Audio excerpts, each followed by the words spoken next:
How can Wetro Wealth Management help with tax planning? Wetro Wealth Management's certified financial planners will monitor your taxes for planning purposes. When taking distributions, they help to calculate the potential tax obligations, ensuring you will be equipped to deliver accurate returns to the IRS. No overpaying, no underpaying. Our accounting group will provide tax preparation and work directly with them to ensure your taxes are tended to with the same trusted, transparent care you've come to expect from Wetro Wealth Management. Whether it's for retirement, an IRA, the licensed financial advisors at Wetro Wealth Management will help you achieve your investment goals and prepare your taxes simultaneously. Learn more at wetroadvisors.com. Affiliated with Capital Investment Advisory Services, LLC. Securities offered through Capital Investment Group, Inc. Member FINRA and SIPC. 100 East 6 Forks Road, Suite 200, Raleigh, North Carolina, 27609. 919-831-2370. Welcome in, everybody, to the 419.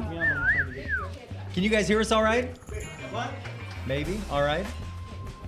The jokes. Jokes keep coming. All right, welcome to the 419 and welcome to Stone Cut Bistro. Yes. The Hajjar brothers' new restaurant. Thanks for coming out.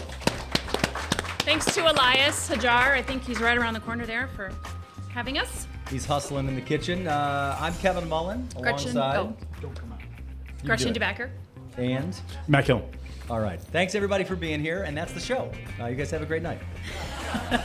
Hope everyone's getting their food and enjoying their food. It looks very good. It is so good. Kevin has the hummus trio. Yeah, you got 4 options, and one of them is just like normal hummus. That doesn't really seem like an option.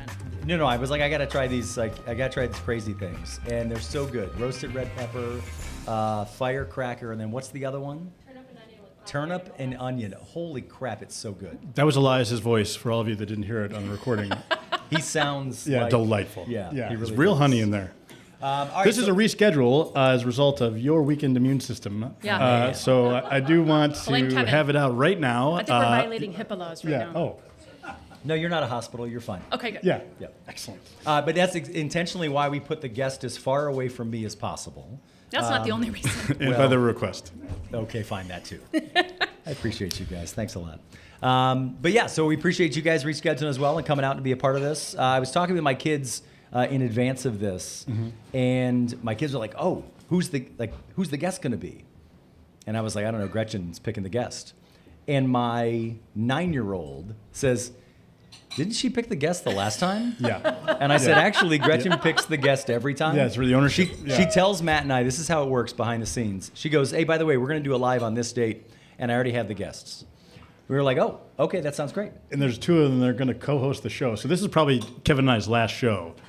This is actually an audition. It's not replacements are here, or we'll be here in short order. Those who write the schedule make the schedule. That's my motto. That's right. So. That's a real thing? No, it's not.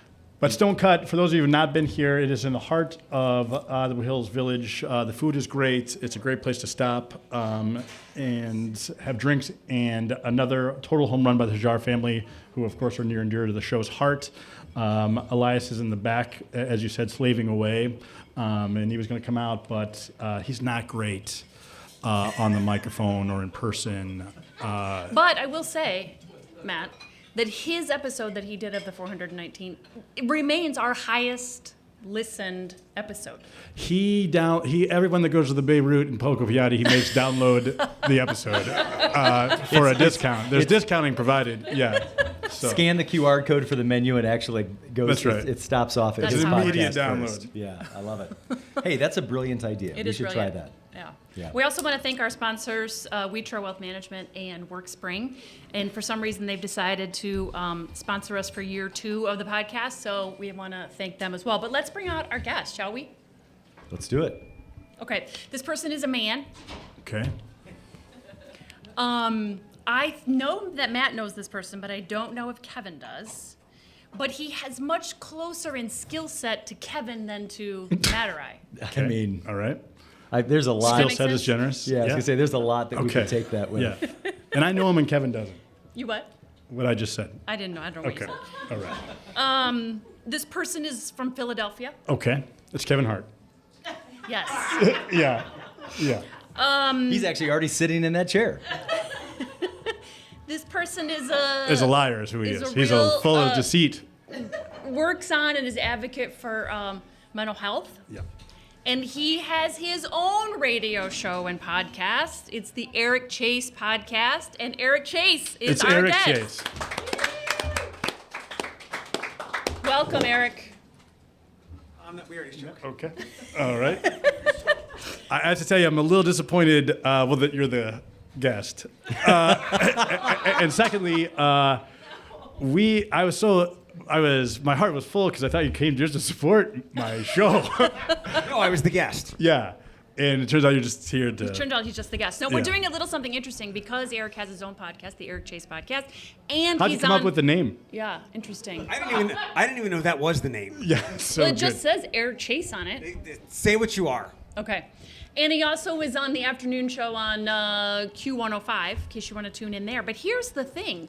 We are going to mutually release this podcast. So he's going to release this podcast on his channels. We're going to release it on ours. And he is actually going to bring our next guest on. So none of the three of us know who our next guest is. Hey, can we dive in on, because we haven't talked to Eric. I mean, I know Eric-ish, right? I know of Eric.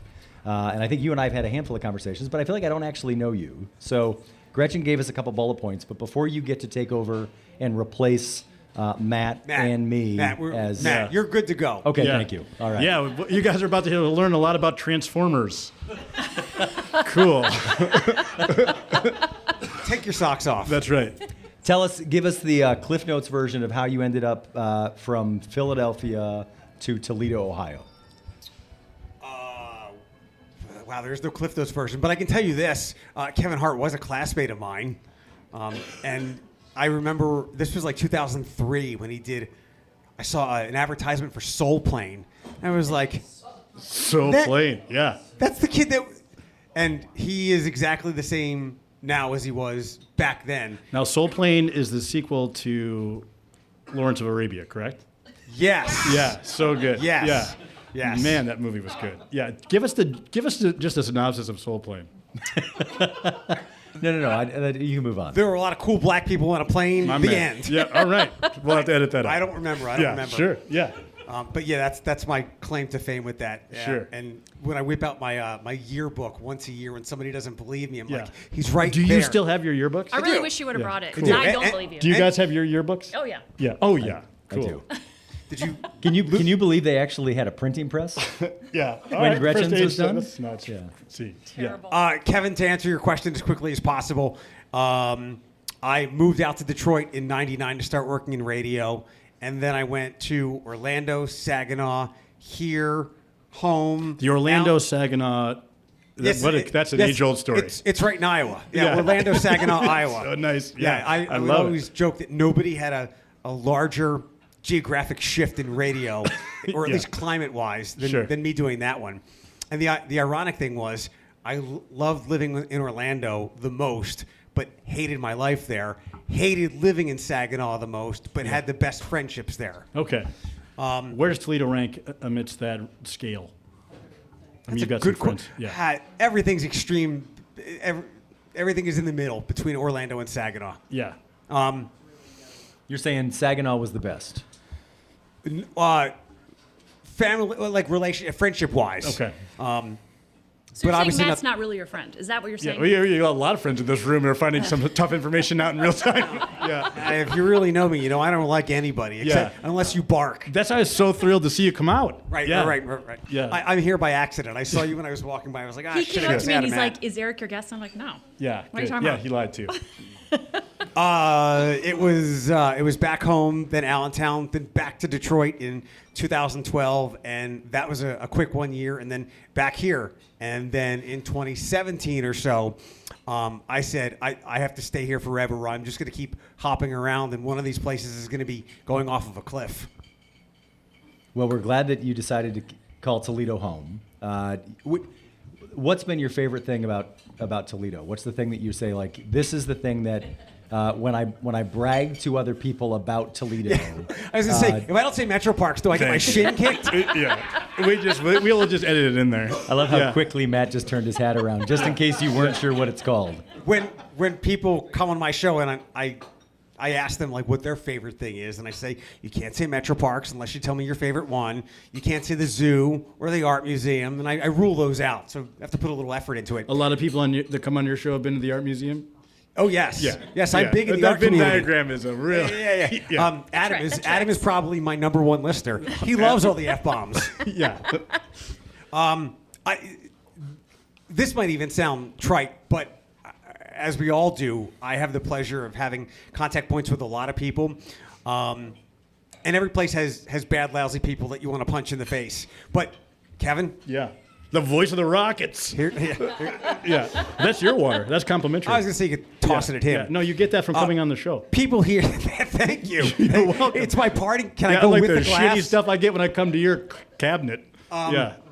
And the people here are good people. Yeah. I learned that pretty quickly, and I had the good fortune of doing what I did between like 2013 and 17.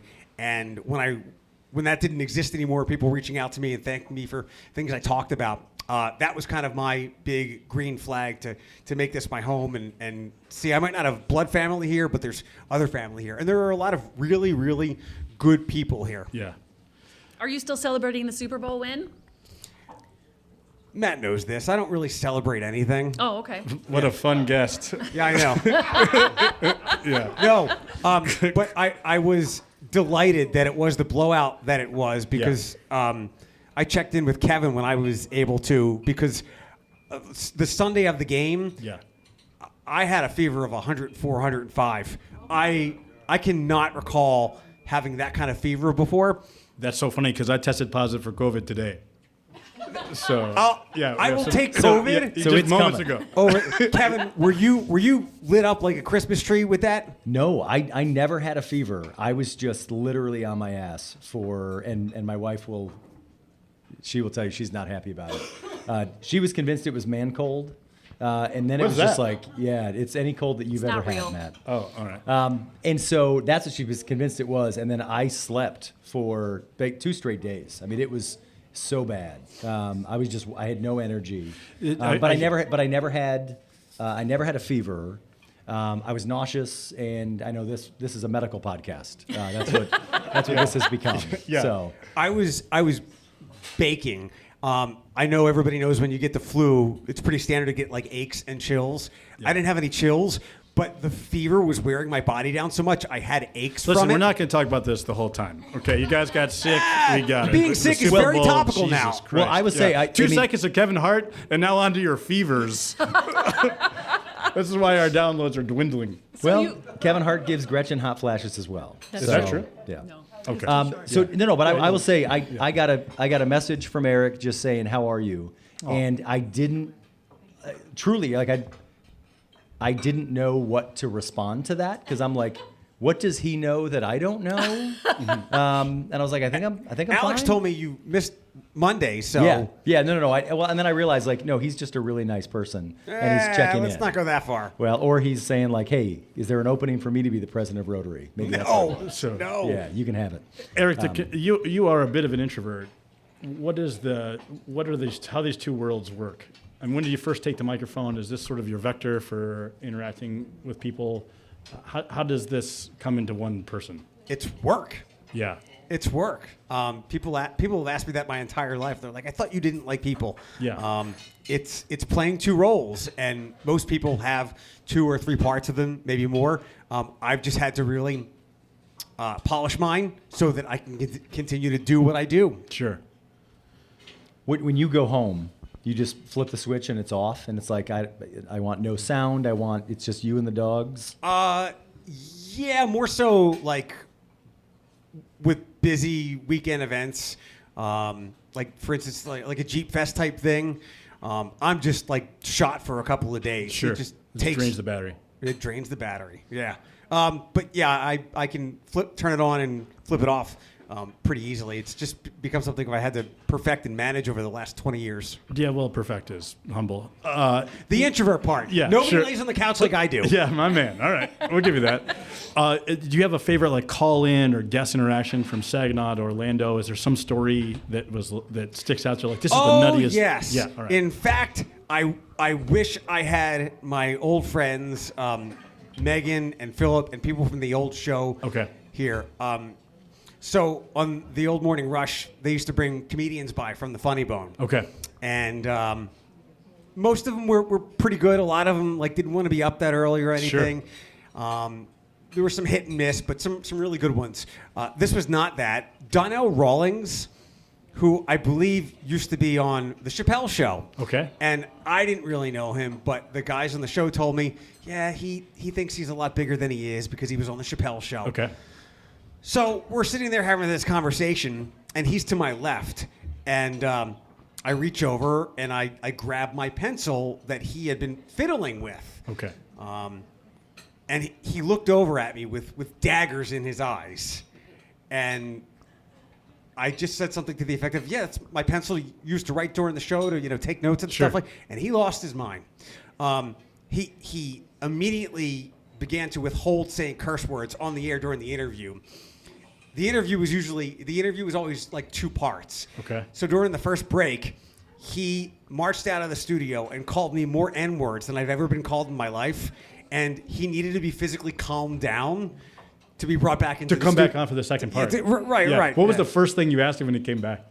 Nothing. I didn't say a word to the guy. You should have passed him a note with the pencil. Right. He was just says, I'm sorry. You can have my pencil. Usually I slide him a know. Scantron test and say, hey, can you fill this out on your own?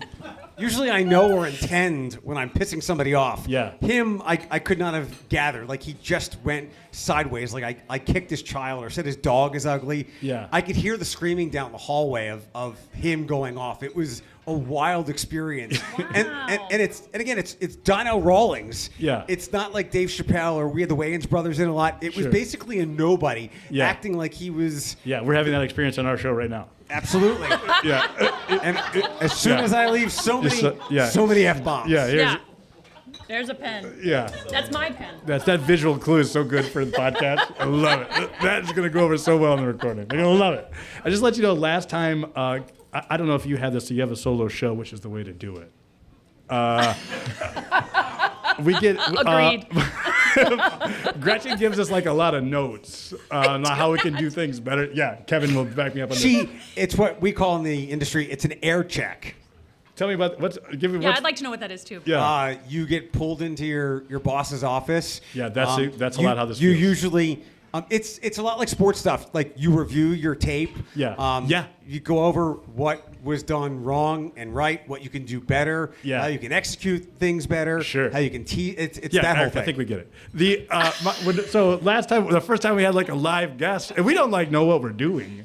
So having people in front of us, it was difficult. Are you you're gonna go here again? Yeah. You still haven't let this go? Yeah. Okay. So All right. Gretchen tells us at first that we should change the configuration because one of us was talking to the guest too much based on how we were sat. We were set just like this, Right. so that we could not see the guest. And she was like, Sort of. the person who was sitting closest to the guest hogged the whole show. I And I was like, never yeah, I get said it. that. Yeah, 100%. She said, yeah. So it's funny. And then the audience demanded more from me because you were talking too much. The audience demanded more. Yeah. I've never heard audience used to describe your mother Yeah. singularly. Or demand. Right. Yeah, that's a. So it was not until Eric sat down that I went, oh shit, Gretchen's gonna be upset about this. Yeah, that's all right. Because Yeah. she was like, hey, we'll put the guest right here. She starts feverishly and I was like, writing no, notes the guest down. can go on the end. The camera is pointed that direction. This will be perfect. And then as soon as Eric sat down, I went, oh, I'm gonna hear about this in film review tomorrow. We're gonna hear about it. But all right, so She's texting me right now. I can hear her texting. So this was a surprise to Matt and I. Yes. We knew kind of Gretchen's MO that she picks a date, picks a location, And bitches and about then the show. tells us that she's bringing the guest on. But this was the first time that she said, and they're going to co-host. Yeah. Which means that you have a guest that we don't know about. Or you could ask us questions. Don't ask us questions. Just bring out the next person. What's happening This right is your cue. Yeah. Okay, so imagine that I just took a pencil from you Start swearing. and go. Well, I don't want you to have to edit that stuff. Yeah. No, I was thinking I don't have anything for Matt because we just spent 2 hours together last Friday. Yeah. Breaking down a Lovemaking. 1990s Yeah. colorful NBA your jerseys. words. Yeah, that's right. And Well, not the full 2 hours. can you guys guess at all? And I'll even try to give you some hints. Okay. Do you know who Matt's favorite basketball player was 30 years ago? 30 years ago? Yeah. No. Think of the time frames. You're talking late 80s, early 90s. Gretchen, name a basketball player from 30 years ago. Okay. No. So I actually saw a meme. Magic Okay. Johnson. I saw a meme a couple of months ago that said, if you did not grow up in a household with a team and you became a fan of the NBA in the late 80s, you were a Charlotte Hornets fan. You're very warm. And it is You're like very warm. Alonzo Mourning, Larry Johnson, Keep going down. Keep going down. Del Curry. Anybody could have liked Keep those. going down. Yeah, anybody could have liked those guys. Somehow he wound up, and maybe you. Detlef Schrempf. No, he was never a Hornet. Yeah. Right. He Yeah. picked Plus some J.R. anti-German. Smith. Yeah, J.R. Reed. Yeah, J.R. Reed. J.R. Reed. I'm sorry. That's okay. Right. Like But I'm J- not related yeah. to him, right? Yeah. All right. What? Okay. So anyway, he. that's a deep cut. That's a sad Why did kid. you Did he like ever him? play? Yeah, no, not a lot. I just pulled for him. Yeah. Did it just seem like he wanted to Yeah, play and that his you related to that? contributions were real. He didn't have the coaching that I'm now getting. Had he had you in his life, he would have known, how He to would've gone better for it. himself. Yeah, Right. just constantly nagging in your ear, right? Fuck off. Yeah, that's right. No, not that. Kevin, let me ask you something that I asked Matt when we wrapped that up, because you're 1,000% right. And even if you had a favorite team as a kid, you still like the Hornets. Like Yeah. when they put that teal out there, Ooh, they the attracted teal. every teenage kid. I had the starter jacket, right? I had a striped purple Same. and teal, 100%. like T-shirt with a hood thing. I don't know what it was. And Kevin's been attracting teenage kids to his house for eons. So so Charlotte Hornets Yeah. I was obsessed with the Hornets as a kid. Yeah. I was always undersized as a basketball player. I didn't grow until high school. Get out of town. I know, so shocking. Was that But I was a huge Muggsy Bogues fan. A what fan? And yeah. Oh, the crowd goes wild for Muggsy Bogues. Muggsy How about Bogues. that? Some of the Bogues family in the audience. For those of you who don't know, and based on the book readers in the crowd, Are we still talking about basketball? it's not your fucking show, Gretchen. Yeah, we're just livening up your guest. Muggsy Bogues was a 5'3" NBA player, the shortest person in NBA history. He went to Wake Forest. No, Yeah. I don't think so. Okay, well, you've been wrong a lot already, so where do you think he went? Somebody has if we only had computers in our hands, we could figure this out. Can anyone look this up? Yeah, I'm on it. Thank you. I Sam don't think it Melvin was Wake representing. Wake Forest. What's that? Wake Forest. Oh, man, how about that? They Put a said- note on it, write that down, Gretchen. What a weird thing to be proud of knowing. 136 pounds, 5'3", and can dunk a tennis ball. That's one of the most fascinating parts. Fascinating is probably generous, but the show's going downhill fast. Yeah, he could dunk a tennis ball. He is 5'3", probably the height of one of your dogs on its Perhaps. hooves. Kevin, when you said hoops? his foot, on his undersized, haunches. I thought you were going to say Larry Johnson, who No. was an undersized power forward. Correct. Are you loving the show, Gretchen? I don't even know what a power forward is, Yeah. and I don't Yeah, care you do. either. You know what it is. So Don't it's like, Google that on your work It's like a phone. forward but stronger, and that wasn't. Larry was not that tall. Before we yeah. get into Eric's guest, who is going to be replacing me, I do want to touch on two really important things, unless we're stepping on who your guest is. Eric, you are a friend. You are a staple in the community on the radio, certainly in podcasts, but you are a really important voice, and you're an advocate for two very important things. One of them is dogs, and we're going to skip that because I don't care about that. But can you talk about being a mental health advocate, why that's important, and what you do? Because when I would share my story of my diagnosis on the old radio show 14, 15, 16, 17, that seemed to be what drew people to me, and I had no idea that it resonated with them. Again, until my job went away and I opened up my messages one day, and so many people had thanked me for giving them a better idea how to understand their kid, what was going on with the person they were dating. They decided to seek help for themselves. What I do is a lot less important now because I will say it until I get my 105-degree fever back. The silver lining of COVID was people understanding that they had to take care of their mental health. Yeah. Not a single person on the planet wasn't affected by COVID. That's right. And most people were affected in between the ears. That's why in 21 and 22 and 23, it took forever to get into to see a counselor because people had to wait for 6 weeks, 6 months at a time. They finally decided to address their mental health, and it's something that has never been stigmatized to me. In fact, I was always kind of in shock and humbled in a way where people would thank me for talking about it. I'd be like, I have nothing else to talk about except Batman and my dog. So This is it. Hello, ladies. I know, yeah. So that stuff really resonated with people, and we're in a better place now where people do decide to take care of their mental health. In fact, we might have swung the pendulum too far the other way, where therapy speak has become too much part of the zeitgeist, and people are overdiagnosing themselves, and that can be a very, very much a self-fulfilling prophecy that mental health professionals have to work with on their own, and parents as well. Eric, you talked about like this is a role, this is a job, this is a character that you're sort of playing on the radio, and I know like for a lot of folks that are radio personalities, I mean they use a whole different name on air, right? That they don't use their own name. I'm curious. Do you remember kind of that first time that you opened the door to this is the real me on air? What was that impetus that had you say, you know what, I've got this platform, I have to use it? It wasn't that part, but I can go back like several decades. In fact, I have been asked to give a talk at Owens coming up on March 6th or something, all kinds of media stuff. And I think my session is titled, Don't Start a Podcast and How I Survived in Radio. Yeah. And the way that I want to express to them is I was just me. You said character, and it's not a bad term. There was always two types of people that I noticed in radio when I was growing up, and I think intuitively I had to pick a fork in the road. There was the over-the-top character, someone who was completely different than what they are elsewhere. And then there's the person that just, shares who they are. It's just a larger, amplified version of themselves. And that was me, because I was never a character in that regard. I didn't need a funny name to be just a regular old me. So I've always shared the personal stuff. The stuff got really deep, I guess, between 2014 and 17 because I had the latitude to do so because it was a talk show. It wasn't filled with music or anything like that. So we had to fill time.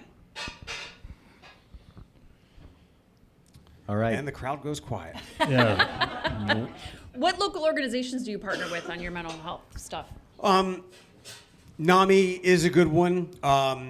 Good Grief of Northwest Ohio. For sure. They help kids and teens who have suffered the loss of a loved one. Dorothy has a great group over there. Whenever I get asked this, I can't remember because there are so many that I don't want to leave anybody out. That's fair. The last handful of years, there's been a lot in the way of working with the disability community. But NAMI is the one that jumps out. Good Grief. And I wish I could give you more. There's plenty. You've done a lot with Suicide Prevention Coalition as well. Yeah, although I've pulled back from that simply because of the time of the meetings. Yeah. Sure. They're on when they're on at SIP, I think usually when I work. But when that thing really started to pick up steam in 2017 and 2018, a girl I was working with who left the area was a big part of involving me in a lot of that. So let's talk about an equally important subject, and that's Batman. Okay. You are borderline obsessed with Batman? Is it just borderline? Purely obsessed? I don't do it. Obsession is a negative word, and I don't do obsessed. Oh, I don't think it is. Yeah. I think it's totally normal. I do. Oh, yeah. Okay, so of your Batman concerns, are we talking comic books? Are we talking movies? Are we talking the cartoon? Are we talking the original Batman and Robin show? Are we talking all of it? 85% of it. When I was a teenager, young teenager, when it came out, there was a show called Batman the Animated Series that was on Fox after school when I was a kid. I think it started in like 91, 92. Holy cow. It took the theme song from the 1989 Batman movie, and that instantly drew me to it. Yeah. Decades later, you look back, and it is one of the 3 to 5 best animated shows in history, with an inordinate amount of awards. But my Batman stuff really picked up when I was kind of in the throes of what I look back on as a mental health crisis. In 2007, 8, and 9, my work was getting extremely corporate, and I couldn't quite grasp what was going on with what was being asked of me. And I knew my diagnosis at that point, but I wasn't getting effective enough help. Yeah. You go back to 2008, that's 17 years ago now, and it's basically the dark ages of mental health assistance. So I don't begrudge anybody for not getting me help, but I remember reading lots of Batman comics, like the good ones, to get hyped up for The Dark Knight. And like with many superheroes, but maybe Batman more than any of them, there is some trauma that created this person. Right, and gave them their powers, right? There's a variety of diagnoses. I know things. There's a variety of diagnoses that one can put on Batman. The blanket one would be PTSD. And for all the supervillains that he fights, there is also mental health issues. So that part of it was a big draw for me as well. In fact, it probably sucked me in deeper than I needed to go, and it made a very dark mirror of what was going on inside of me at that point. And at that point in my life, I was too stupid or too naive to understand the concept of suicide, because had I even done that when I was younger, I at some point I would have attempted or taken my life. But like all of us, when we were all growing up, you didn't understand the concept of suicide. Nobody talked about it. Right. It was so distant. Nowadays, it's much more common for kids. I wish we could pull it out of their... We made headway in mental health with kids, but we also brought suicide up to speed with that. And I wish we could find a way to shave one of those down a little bit. But those genies are out of the bottle. Yeah. At the risk of going back to a topic that Matt doesn't want to talk about, J.R. Reed? who's the best Batman? And why is it Michael Keaton?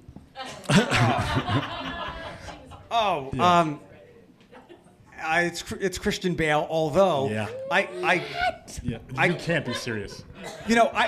Gretchen, I've I didn't rewatched even take Ben Affleck over that. those first two Batman movies. Not the Schumacher, the Tim Burton ones, and they're very good. Because they were timeless back then. They've aged kind of well. My cheat is the voice of the animated Batman, Kevin Conroy. The Joker in that was played by Mark Hamill, and those two, no one has played the Batman and Joker more often than those two. Now, when it's animated, you can pull that off. All right, Eric, I think we get it. Gretchen said obsessed. I say knowledgeable. That's right. Knowledgeable. Yeah, well, this whole shopping center closes down in about an hour, so I don't want to filibuster it. Mark Hamill, there's a lot of universes colliding, and a lot of abstinence as well. To that end, we have a unique pivot here. You've got a guest that we're bringing on. First time ever. First time ever, right? And That's a last. good hook. Yeah. So does he introduce? Yes. Is there another microphone? How do we work this? We've worked that out. Gretchen and Matt and I I are going to share this. And Yeah. then, Got it. Yep. Can you slide that down? So do you want to introduce? That explains why Gretchen was He or tugging on she? the mic cable. That's the first I... Do I have to throw clues at you guys, or how does this work? You can if you want. Just introduce him. Okay. Yeah. Just do. Jesus Christ. I mean, you've got your own show. Yeah. Here, slide that down. But Yeah. this isn't it. I'm not getting. This is not my health benefits here, right here. Yeah. This is somebody that I met a little over 2.5 years or so ago, after I received a voicemail of roughly 3 minutes, and I wish to God I were kidding you. That happened. This person said, "Hey, there's this guy in Sylvania, and he has a track on the Beyonce album." This was the dance one. And I'm like, okay, I'm cool with Beyonce. This is a great story. Love dance stuff. Bring him by. And it turned out he was a super cool dude, extremely humble. If you were going to ask me to provide clues tonight, this was kind of tough. I was going to say he's like one step away from Eminem and Beyonce. Now, if you know the stories, if you saw the stories a couple of years ago, you would know this. The other thing I would say, and I do say this with humility but also confidence, I don't know if there's a person, especially of his age, who is more accomplished in this area yet anonymous. So his name is Jameil Aossey, and he's a Sylvania dude. You're gonna come up here and talk now. Very nice. Thanks. Good to meet you guys. Yeah. He is the most Lions supportive Packers fan you'll ever meet. All right. Oh. I met Jameil because we did that interview a couple of years ago, and it was a surprisingly good time. That was a great time. What made it great? Yeah. You were doing a lot of media back then, right? Yeah. No, it was terrible, actually. Yeah. was Jameil, too let's much talk media. about Batman. Yeah, Yeah. I love Batman. Yeah, Actually- So when she said Keaton was the best Batman, I agree with that. Thank But I you. love Bale, though. Bale was great. Yeah, absolutely. But I think it's different times. You Yeah. know, my kids love Bale. They watch Keaton. They're like, who's this guy? But Let's not talk about Batman anymore. How do you know Beyonce? it's a crazy story. Okay, tell us. Yeah. By the way, you look like Baker Mayfield. Anybody tell you that? Yes, and when you brought those eyebrows in here, I was like, get this fucking guy out of here. With the I didn't brows. realize that you were going to be our guest. So I'll tell you what. If I didn't Those clean are this great up, if eyebrows. I Yeah. didn't clean this up, it'd be I'm Anthony Davis. I'm the same way. Oh yeah, Yeah. People like, It's you a take care of unibrow. like, yeah, I make sure that I have two. You'd be Totally. her too. Yeah, 100%. I get some Baker Mayfield. Yeah, Yeah. 100%. Especially with the hat. I didn't Yeah. see your hair, but Bald. Yeah, definitely Baker. By the way, Eric's great. Yeah, that's what he his told us. story is, you know, says I- a lot about the human that he is too, and how respectful in his character. And I gravitated to that originally, so I just want to share that with you. It was the end of our interview. I think we both had more fun as we were talking about him having a track on the Beyonce album, which there's arguably nothing bigger than in pop culture. And then we're shooting the shit about Lions, Packers, Eagles, all this stuff. Yeah. When when do you want me to text me about my fantasy draft? Oh my God. So it was a Yeah, good we time. clicked on sports. It was like, let's do a sports show. Easily. Let's Easy. back up. Yeah. Like childhood, like where'd you Yeah. grow up? When did you get into music? So I was born in Cedar Rapids, Iowa, and had a tough childhood. My parents, you know, my dad used to abuse my mom, and so we moved here in '93. And I would say, just the short of it is that's a big reason I made music to begin with. And my sister's an artist, so she does art therapy at Mott in Ann Arbor. So both of us just went completely opposite directions, but it's in the same space. So we moved here, and you know, I told Eric I wanted to be a radio DJ. That was my first thing. My uncle was a DJ, and I also want to be a pro wrestler. But I mean, at 5'6", 140. Hey, if Muggsy That was Bogues can play in the NBA, 100%. Yeah. But I think just as a kid, pro wrestling, it was the theme music 100%. that got me. Yeah. And I was like, yeah, I'm going to be a pro wrestler. Yeah. And then I'm going to make the themes Yeah. for every wrestler. How old are you? 40. Okay, all right. Well, 41, just recently. Sorry. See, I don't even know how old I am. That's what happens when you get old. Your knee You goes lose- out. Yeah. you You lose forget track. how old you are. if we'd keep track, Yeah. we'd keep it track in like weeks or months, like they do with babies. Yeah. It'd be so much easier Yeah, to keep yeah. track of because every month it changes. But I say we just forget. All right, And go ahead. it doesn't Yeah, fire matter. away. Yeah. That's why I shaved the beard off. Yeah. It's like we can gain 5 years. you shaved a beard So- off? Oh yeah, I had a beard. Like 10 Longer minutes than before you his. got here? No, no. Usually it's longer, but my kids are like, "What'd you do that for?" Now you look like a kid. Shut up and go back to your room. Yeah, right. I don't know where I was at, but So your anyways, childhood, yeah. yeah. So it was tough, but it could always be worse. So I think that's why I think I clicked so much with Eric is I have my story of the same type of thing, and I think that as you age, you have to learn how to deal with those things. But then you have to remember there's other people that have it way worse than you do. So being a light in someone else's life or trying to be there for other people does help you get through your stuff. So music was always that for me. It was like an outlet. Your folks, between the two of them, the artistic component comes from your dad, your mom, or combination, or this was fostered? Well, my from your dad was mom? a chef, so and my mom's pretty creative. My mom was an artist too. I think it's where my sister got it from. But yeah, I would say a combination of both. But I didn't know I wanted to make music until she bought me a keyboard, and I played piano when I was 3. Did Suzuki, so it was by ear. I never sure. did. Yeah, so I mean, I used to do recitals, and then I think when I was 12, I quit. And now I'm like, why did I quit? Yeah. It's terrible. It was a terrible decision. So when I was in high school, I moved back to live with my dad before he passed, and I moved back here and was working at Marco's Pizza, and I just, was in high school at Southview, spent all my money at the studio and downtown here in town. Go in, book 3 or 4 hours. I just started making ideas, and the owner would show me how to engineer. And this was when computer recording was relatively new. This was coming out of the tape era. Okay. So not to date all of our ages here, but Yeah. I definitely started when computer recording was relatively new. But anyways, those weekends were great because it really taught me how to have that outlet. I think I was pretty angry in those days, and I didn't know how to express that. And I think it helped me. The studio was you in isolation. You had in there for hours at a time. How old were you? Yeah, 15, 16. Okay. All right. Yeah. So, but back in those days, you didn't have laptops, so it wasn't like you were doing this at your house, like you can do now. Like these kids nowadays have it made, and you can make everything on a laptop. Yeah. So back then you had to go down, track everything out. It took a lot longer.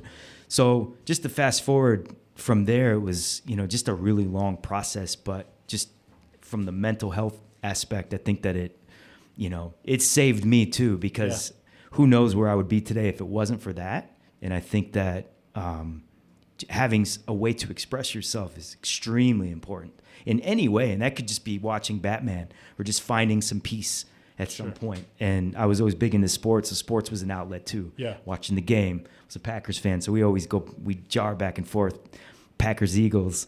And of course they knocked us out this year, but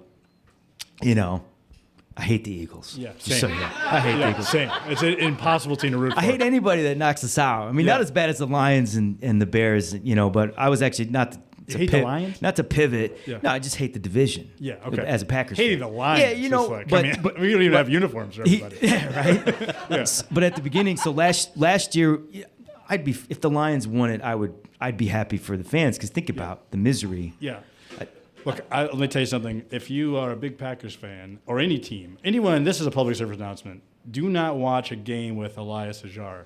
Your team will lose. He is like the least lucky friend. At one time, but we weren't together when we were watching it. Yeah, he's like just terrible luck. One time I had to pretend like I had a family engagement because we were losing to Indiana at halftime. I was like, I gotta go see my kids.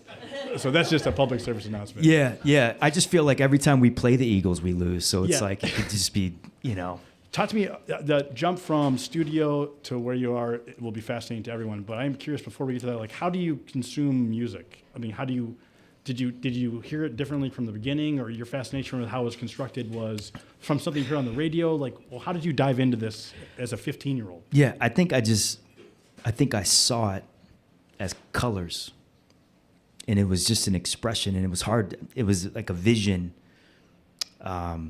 I don't know. No one's ever asked me that question, but I can see things almost in my head like that. It's color. I can listen to something, and it's a color. Did that begin with piano, or it was the studio portion of it that made it make sense to you? I think it was, I think it was wrestling. It was like pro wrestling. Yeah. It was like playing. It was just music, just cassette tapes, just everything. I could just visualize it. I think that's why I wanted to make theme music. Sure. It was like I could look at something and I could say, well, this is what I would want that to sound like. Yeah.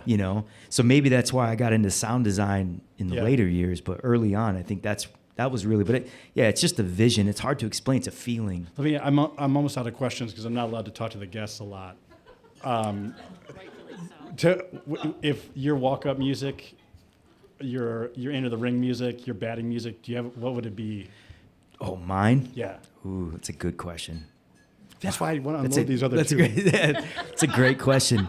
What's crazy is it would probably be some kind of rock music, like Rage Against the Machine or something like that, like Bulls on Parade or something aggressive, something like that. So yeah, it would be something like that. Gretchen, before Gretchen comes on the show, she plays that.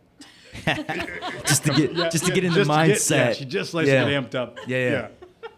I think she's listening to the Teletubbies theme. Is actually what I think it was. That's one and the same. Vaguely heard. Yeah. Bulls on Parade, Teletubbies. Rage Against the Machine did the Teletubbies. Yeah. You would know that. It's great. Yo Gabba Gabba. That's right.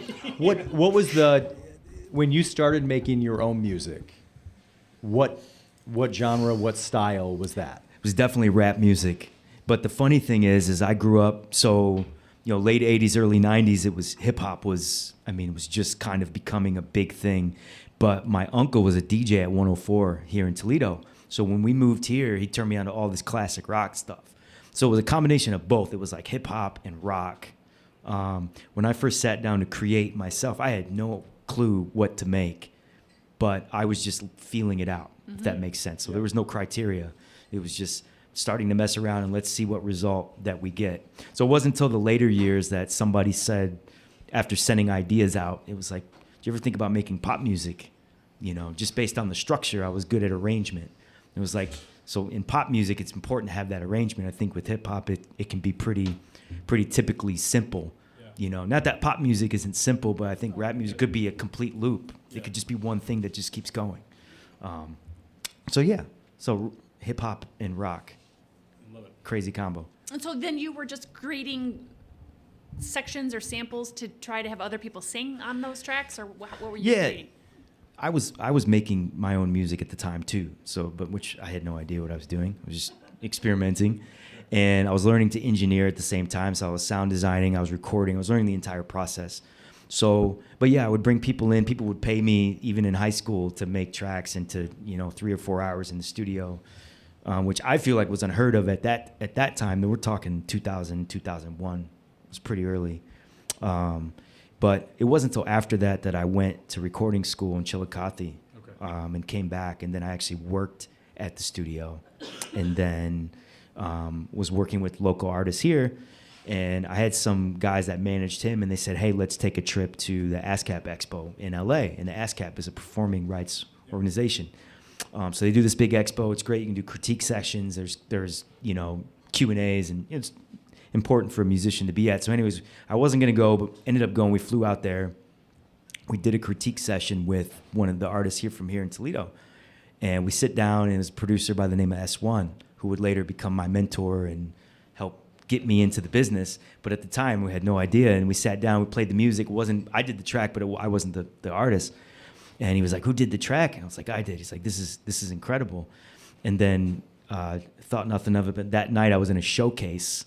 It's a producer showcase. And it was like 10 of us. You play your music on stage with judges in a big crowd, right? Wow. So I thought, it's a producer showcase. And everyone else had like bangers or like hip hop beats. And mine was like production. I was showcasing like a good intro, like a verse, a chord, that's what I was thinking. So I got absolutely embarrassed because it just did not go well at all. It just wasn't the right thing. And he was a judge, and on stage, he said, after what I heard from you, I expected more from you today. Yeah. So I was like, dang, go figure. Like, why did that have to happen? Yeah. That's like the worst critique. To Oh, it get, was terrible. right? Like it was terrible. I'm not mad at you. I'm just disappointed. I'm just disappointed. Yeah. But honestly, when I walked off, I was like, that might be the best thing. Because right away, you're like, all right, well, how do I fix this? Yeah. Well, first of all, that's a compliment to your wiring, right? Because a lot of people would have folded up to 10. I would have. Or got mad. Like, Yeah. I wasn't mad, but I was disappointed. Yeah. But afterwards, he came up to me, gave me his business card, said, hey, I think you have a lot of potential. You should reach out to me when you get back home. Yeah. And good thing I did that, because we still work to this day. We did Beyonce together. How about that? Crazy story, but just, you can randomly, I just feel like if you play your cards when you're supposed to, which is all the time, you just never know when you're going to hit. Sure. It's the key is to be consistent. And I was doing that for years, and I just think that you just never know which situation is going to be the one situation, but you have to keep doing it every time. I guess two things. One of them aside, are you wildly organized? Is your car immaculately kept? Is everything clean? Is Yes. everything? Yeah. Yes. I would imagine. Yeah. Yeah. So the studio has to be reset as if no one's been in there. Yeah. And the reason is so Like when your you drawers are clean, yes, your shirts are lined up. because when you come I'm the back, same way. Yeah. But when you come back, oh, you're not. No. He's lying. Yeah. No. Yeah. But when you come back, Yeah. it should be fresh every time. No, okay. And that's because you don't know what tomorrow brings, Yeah. what the stress might be. So when you walk in your space, it should be reset. So I always reset, at least my studio space. So even your own studio space, you reset. So it's not like you're resetting it back for somebody else who's coming in after you. You're resetting for yourself. For me. New day. Right. To come in clean every day. If I could just teach my kids how to be like Yeah. that. A good old-fashioned beating. Yeah. It works every time. Yeah. What is a day for you? What does a day look like? Crazy. Kids in the whole boat. Like So how many the whole wake boat. up? So I run a security business with my family as well. And I've done that the entire time. So that takes up it's a lot of travel. Yeah. And that was a sacrifice that I made many years ago. I've got one going to college next year. I have another one Right. going in high school. Congratulations. Thank you. Yeah. So it's just been a process, but Where are they going to school? Northview. Well, he's going to go to BG. Okay, So cool. she'll be at Northview. Yeah. Well, that's the end of this episode. But I think the main point of all of that is that when we had young kids, there was no chance to take that risk, Right. to chase your dreams without, making sure you're providing for your family. So I didn't want to take that chance because I grew up in a single parent home and I knew what that was like. So I didn't want to put my kids through that just for my own gain. And I think what's crazy is it took 15, let's see, my kids, he's going to be 18. It took almost 16 years for me to even have something mega that happened. So it was every year of just In terms still of mega chasing shit this. to happen, though, man, you kind of crushed this. Isn't that crazy though? Crazy. It is crazy. Yeah. But I always My said, dad's just a goddamn lawyer. I mean, but there's nothing wrong with that. Yeah, that's what he says. But what's crazy is I think sometimes when you make those sacrifices, most people aren't willing to stick around to find out what happens later. Especially the kids nowadays are so quick to give up. Yeah. And they want things now, and Right. they're just not wired. I guess how we were when we actually had to open a book and find the answer to something, and now you can Google it in Yeah. 5 seconds. So you can't blame them for feeling that way. They don't know any different. But we actually had to, I feel like we had to work towards something in a different way. Yeah. And so we try to teach our kids the same thing. But anyways, I wouldn't change anything. I'm glad it took as long as it did. I think for me, it was because it felt so much better. And now it's like you're just getting started. Yeah. And I never sacrificed my family for money or for anything. So let's hear the Beyonce story. So Immediately. what's crazy is COVID, because we were talking about COVID. COVID happened. Everybody got to reset. And it was part of my mental health issue in the music business leading up to COVID was doing things that I wasn't happy with doing, but we were doing them because you're capable. It doesn't mean that you resonate with what you're creating. So COVID happened and we took a step back and decided, let's focus on what we want to create. And so we started doing that and created a sound pack at the time, which is a collection of original sounds that we made, that we released for other producers to use in their creations. And somehow Beyonce's engineer got a hold of it and played it for her. Do you have any idea how? No. And this was, we put it out in June 21. This would have been April of 22, so a whole year goes by. Yeah. Plays it for her, and she's like, I want that sound, see if they'll work on our project or work on my project. So he reached out, and not even the next day, he sent 4 sessions over. Demos. These were demos. And he's like, hey, you guys want to work on these? Of course we do. So these are demos of her vocals? So her vocal wasn't actually on it. It was who wrote the song for her. She Okay. typically, so a lot of people will cut a reference for her. Okay. And then she will take that, recreate it. So they're pretty tight with, we never heard one vocal of her until the very end. When you first got this, we were like, this isn't real. No, when I first got it, I walked in the house and everyone knew something was up and they're looking at me. I'm like, you'll never guess. Yeah. You'll never guess. And your first kid, it was it Beyonce? Yeah. You're like, God damn. Yeah. Like, how did you know? Yeah. It's like, you'll never guess. Yeah. But it was a crazy feeling, but I was sick. Yeah. It was almost Hey, Eric and Kevin have been sick. If you want to hear Yeah, you 15 guys- minutes of that conversation, I was they'd be happy to rehash Did you have that. a fever? Yeah. Or was it you know what? just- I your might bones have. ache. I was the week before the Super Bowl. I was sick. Right terrible. right before we went to the Grammys. out there. So right before we went to the Grammys, I was sick, and then my wife caught That's it. why I didn't go to the Grammys. Yeah, Yeah. but you have And to that go. I had a man cold. The restraining Nothing was gonna stop me. You had a right. man cold. Yeah, that's right. That and the restraining order. Tomato. Would you quit interrupting the Beyonce story, please? I'm sorry. No, you're Okay. fine. So in about 3 days, we worked on 2 tracks. We just applied what we do to the tracks. and it was based on us being ourselves to begin with. So it was the best. It was the most effortless 3 days. As far as it was still stressful, but it was you didn't have to overthink it. You just be yourself, and that all derived from COVID and just taking that time to focus on that.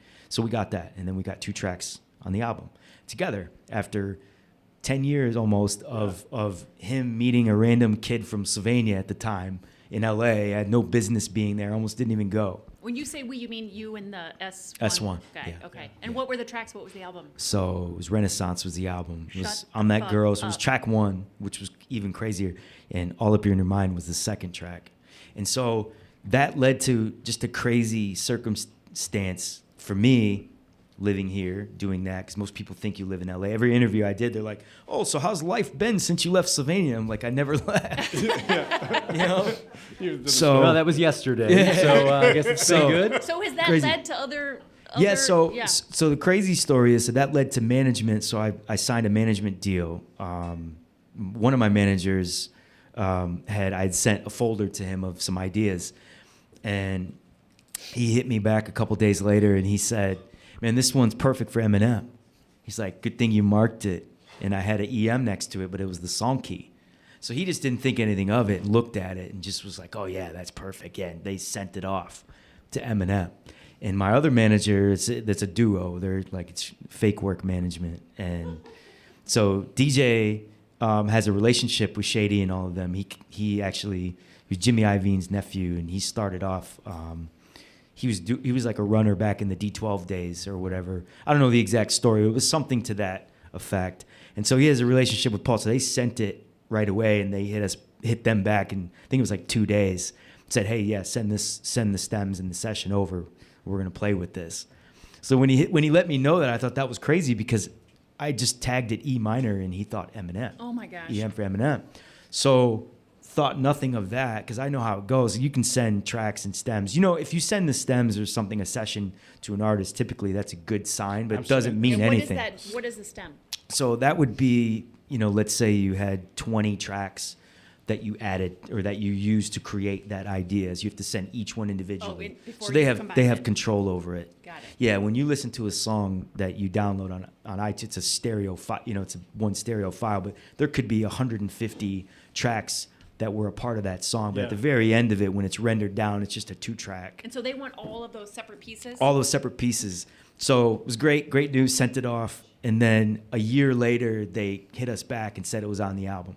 Wow. So then that was this year, last year. How do you protect this intellectual property? I mean, once it goes out, how do you know it's safe? I mean, this don't. is your baby. You don't protect it. Yeah. Okay. I mean, it's Can you? Can we have some of your stuff now? yeah. Can I see your phone? No, seriously, play one. Can you share the mystery of the M album versus Beyonce knowing what was coming out? Because I know we were kind of talking, or Adam and I were talking, like the day the album came out, and you're like, Oh, yeah. got no idea. So Beyonce, the Beyonce album, they flew into Dallas to play us the finals. I wasn't actually present at that, but they flew in to play. They played S1 in the finals. I couldn't make the flight. It was a horrible situation, but that's how tight knit it was. It was, we're gonna fly in and play you the final. Wow. We're not Wow. taking any chance that this is gonna This is for leak. Beyonce? Yeah, we're This not is for Beyonce. We're not sending it to you. Right, exactly. You're coming We, to we us in a will room. spend the money to bring it to you and play it for you, just to make sure it doesn't leak. But we already knew what it sounded like from the demo, so it's great. With Eminem, I sent the track, had no clue what it was going to sound like until the day it came out, Oh my gosh. and it actually sounded nothing like what I sent. But I could pick out what I did when I heard it. Yeah.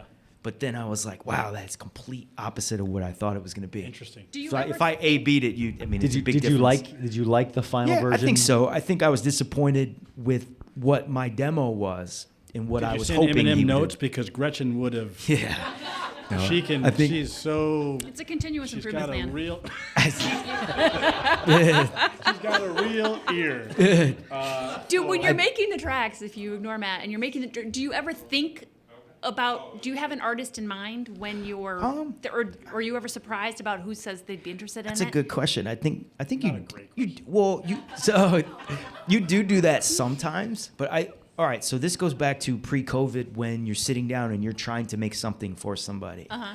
and then you find yourself copying, or you find yourself, okay, well, I need to, and sometimes that leads you down the wrong path. And so, as opposed to just sitting down and creating something that you felt that day, because every day is a different vibe. Yeah. And then you can go back and assess, like, okay, this makes sense now. Maybe I should send this to this person. Or, and most artists will say, I want to do X, Y, and Z, but they still don't even know till they hear something anyway. So are you constantly deconstructing songs or hearing plates being shuffled around? Do you compartmentalize sounds? That's a legitimate. All right, Eric. No. Listen to your fucking. We had to listen to your fucking Something- Batman diatribe. Yeah. Something fell in the garage. Yeah. Yeah, I mean, exactly. is that how your brain captures sound? Yeah. I mean, there's a broomstick on the Beyonce track, one of the tracks from the garage. True story. Yeah, My sure. wife was like, opens the door up. She's like, "What's that noise?" I'm like, "Shh," like slapping the broomstick on the concrete, But it was just like, sometimes that's the best way to capture something you hear. For sure. It's like I could search for sounds for 2 hours, but I could just go out in the garage and just throw a broomstick on the ground and get exactly I what I had need. no idea that I was a musician. Yeah. I have swept the garage Yeah, so right, many like, times. Right. So- That's just from yeah. Kevin masturbating. The best. It's a live show. Yeah. We normally would edit that right I out. love it. I Yeah. love it. I'm gonna leave it in. I love it. I'm gonna leave it in. It's a family No. show. It's all good. Yeah. My kids Lord. won't care. Yeah, totally. Yeah, that was the offense. Look, this is how real people talk, by the way. What does- so we know? There's too many disclaimers nowadays. Yeah. Jameil, where's your Grammy? So there is no Grammy trophy. This is a good. I'm glad you brought that I up would too. bring that So thing everywhere I yeah. went. I'd wear it around my neck. so the crazy part of that. Here's what's crazy is This whole thing is crazy. Yeah, it is. Yeah. But this is even crazier. All right, I'm ready. Right? They don't give you the trophy unless you worked on 66% of the album. Like the actual physical I like how the gramophone. audience is like pissed. They're Yeah. like, yeah, right, yeah. Yeah, That's it sucks. bullshit. Yeah. It sucks. Yeah, I love so you get a plaque, obviously. It doesn't Plaque. change anything. They just don't send you the actual Can you gramophone. say you're Only a the Grammy artist gets it. Award-winning Hell artist? yeah, you can. Well, yes, but There, you don't that's all get you you don't get the. But you know how nice it would be to have the Yes. trophy That's sitting, true. not just the Yeah. plaques on the walls. I want to see Yeah. the trophy. I mean, you could just go buy a replica. I thought about it. Yeah, and you've we got can make enough one. of a They're story. available. if anybody has internet. any leads, The Grand. Like you're going to Dan Rogers. Yeah. I'd like a Grammy. yeah. It was best dance album, right? Yeah, best dance album. So we That's were sweet. up for album of the year also, and Harry Styles won, which we thought we got snubbed. Not to knock Yeah. Harry Styles, but Yeah. we should have won Yeah, it. he's a big listener of the show, Yeah. so we want to make sure. Yeah, good. We We're don't big condone. British fans. Yeah, that was a good joke. Yeah. We were up for Eminem this year for best rap album, and Bad didn't year. win. It was a bad year. So when we saw Cardi B come out to present, I'm like, we lost. I told my wife, we lost. That's it. Yeah. Because I thought Doechii was gonna win. I just thought that was Yeah. gonna happen. So when Yeah. we saw Cardi B, I'm like, they're not gonna have a female present. A Who's male Someone that winner. you're listening to all the time now. Honestly, there isn't anybody. Taylor Swift. No, definitely not. I do like Taylor Swift though. I have a question. Since you are a professional, and it was such a hot topic, maybe much so because the game was a dud. What's your take on the good Kendrick stuff at question. halftime? I think it was a good idea that he did what he did. I think there was a message behind his performance that nobody got. If I know a lot of people in the music business understood what he was doing. I mean, I think we grew up with hip hop. Beef was a big Sure. thing Yeah, growing absolutely. up, so I understand that. I mean, you'd hate to see somebody get hurt because of it. So Yeah. hopefully that's not the case, but. I mean, he couldn't not perform the song live. Yeah. Did you guys see the Will Ferrell, the Saturday Night Live Yeah. parody? So Oh my good. God. Yeah. I laughed That's so. so good. Yeah. good. I was crying. All the songs they did. Gretchen, that when was you so were a good. kid and Kool and the Gang and Menudo were fighting, what was that like? Just crazy, right? It was crazy. Yeah. Plus, it was international. It was Yeah. just it was Yeah. nuts. So good. you've worked on Beyonce and you worked with Eminem. What's next? What's show. Oh, okay. I mean, the natural progression is. So we've Have you ever been done a theme song for a podcast? Let him answer no, the but goddamn I would question. love to. See, he just said he'd love to. I would definitely do that for Here's you the guys. invoice. No, We pay No. way less than Beyonce does. no, I would do it. I would do it for free, actually, and I'd like to come speak with you when you do those things you're doing. That's awesome. What things? What- I do a lot of What are you things. doing on March 6th? We don't condone the yes, unlawful. by all Call me. Yeah. So Eric gets a walk up song every time he goes into any the entrance room. themes. Yeah. I'm all about the entrance themes. Yeah, I love that. Yeah. Is there an artist you haven't been worked working with? with Labyrinth? If anyone knows who Labyrinth is, so he scored all the Euphoria? Euphorias and stuff. Okay. But we went out to his place last year. We've got a bunch of stuff working with him. He's incredible. He's a sound designer too. So I think that as I spit on you, Baker. It's okay. Yeah. This is I a hate, highlight. I hate the Bucks too. So, but I didn't Yeah. mean to spit on you. It's all right. Labyrinth, we've been making software, so we put out our own plugin last year. It's a multi-effects plugin that a producer, or artist, or engineer could use in their computer to add, compression, distortion, delay, a bunch of effects on their audio. So we're busy with all that and still just trying to find. I mean, there's no how do I want to say this? There's no map to Yeah. every month and every, it's all circumstantial. Tomorrow something could pop up, and now that's what you're doing for the next 2 weeks. Do you regret staying in Northwest Ohio? Definitely not. Oh, man. Definitely not. Sure. I have no interest living in LA. I mean, maybe one day if, your kids move out and you can have a Yeah. second place, or if you could live, but definitely not. Every time I go there, it reminds me of why I don't live there, Yeah, sure. Has the dynamic around your house changed? Meaning, like, your wife's like, take out the trash. You're like, oh, I'm sorry, I have to talk to Beyonce. How is that? Do you hold the plaque Is up it- when? He seems like a smart man. It doesn't seem like something he would do. No. Yeah. No, but so my wife, we've been friends since 6th grade, which is a really long time. Yeah. So We can soften that up when we edit it. But Yeah. what's great is that, so we've been since we were in elementary school, Yeah. basically. So, she's been to see this from nothing. Yeah. So yeah, I think the dynamic is we did it together because there's a lot of sacrifice on both sides to get it done. And then I'm happy the kids were old enough to actually understand what was Yeah. happening. That's a great Because you always, when they were younger, you're like, they would have never understood. That's right. So yeah, so it's been great. But yeah, no, it's actually me taking the trash out Yeah, for sure. sure and shoveling the driveway. Yeah, absolutely. Just with your little Yeah, plaque. I mean, we're normal people. Yeah. Yeah, it's like, Just don't tearing your forget, plaque out. no. That doesn't This is a count. Grammy Award, man. Taking Yeah. the trash out. It doesn't count. Yeah. Well, that is a great story. I don't know why we I mean wasted to so go much too time long. talking Sorry, about I'm sorry. Eric Yeah. Chase. I don't know why we he could have had Jeez. that 20 minutes back. Jeez, Eric. Yeah. Oh my gosh. Yeah. No, this was. No, thanks for bringing me. much, Thanks for Eric. bringing me Thank on. you so much. Yep, for being Eric, here. thanks for everything, man. Thanks for being a great friend. Thanks for being a great Toledoan. And I certainly remember hearing or reading the snippet in The Blade, which, like most things, marginally covers what your performance was, but it doesn't surprise me in the slightest that somebody of your character is from our hometown, right? This is- Congratulations. Thank you. I don't know if you- Yeah. thank- Beautiful. One of the things I love about this is getting a chance to meet new people, getting a chance to, even like meet people that I already knew, but I didn't know all of their story. I'm just curious if folks that are in the room, how many have heard his story before? A couple of them? All right. Watch the news. A lot of these people are just shuffled in here because of the cold. No, so that's not. This is a warming center. That's right. Because of the alcohol. Yeah, that's right. Can I thank Matt for masturbating in a sock, not in the shower where his kids take showers at? I have family here. Yeah. Well, We're thank not you for going not to talk about subjecting them to that. masturbation and sports anymore on this podcast. That's right. We're not. Those Oh are my the two gosh. things Gretchen, we're not doing. can you allow the boys one more sports nerd thing? All right, I'll One more. allow one more. Kevin, Jameil's talking about intros. What is the greatest NBA intro of all time? And you have to love it too. Oh, I mean, there's no question. I mean, it's not even up for debate. Alan Parsons Project, serious.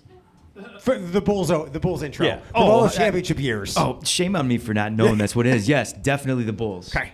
That was Definitely it. the Bulls. We're done. Yeah. I don't even know what any of those words The mean. Chicago Bulls. You should know Alan Parsons Project. That was your era. I hate you all. But wait a minute now. Glenn Miller so, Band? Hold You want on. me to get- The NBA on NBC original theme. John Tesh. John We were- Tesh. Oh my. Yeah. It was the coolest moment of his Oh life. my God.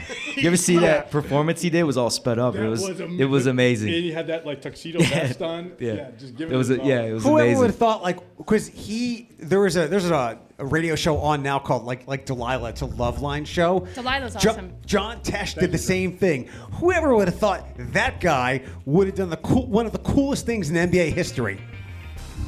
Certainly not John Tesh. Right, it's quite a contrast. Exactly. When he does the dribbling too, have you seen that? It's a really, for those of you who have phones, I'd have any interest in what we've just been talking about. And I can tell by the blank stares that's not a lot of you.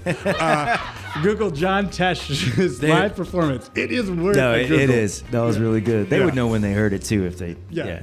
Jameil, thank you so much. No, Eric, thank you guys. Thank you for guys. anytime. Being a guest co-host with us, and thank you to all of you for being out here at Stone Cut Bistro. Thank you to Elias for allowing us to crash his place on a Monday. And of course, thanks to our sponsors, Wetro Wealth Management and WorkSpring for their continued support of the podcast. For Matt Killam and Gretchen DeBacker, I am Kevin Mullen. This is the 419. We'll see you back here on another episode. Did you know that WorkSpring provides training, professional development, and more? Equip your workforce for excellence across essential areas, from communication and leadership to customer service, harassment prevention, and beyond. With several formats for course delivery, WorkSpring helps you choose the instruction medium that suits you and your employees. Mark your calendars for March 26th and 27th for Mental Health First Aid. Mental Health First Aid teaches you how to identify, understand, and respond to signs of mental illness and substance abuse challenges. This training gives you the skills you need to reach out and provide initial support to someone who may be experiencing a mental health or substance abuse challenge. Register for Mental Health First Aid at workspring.org.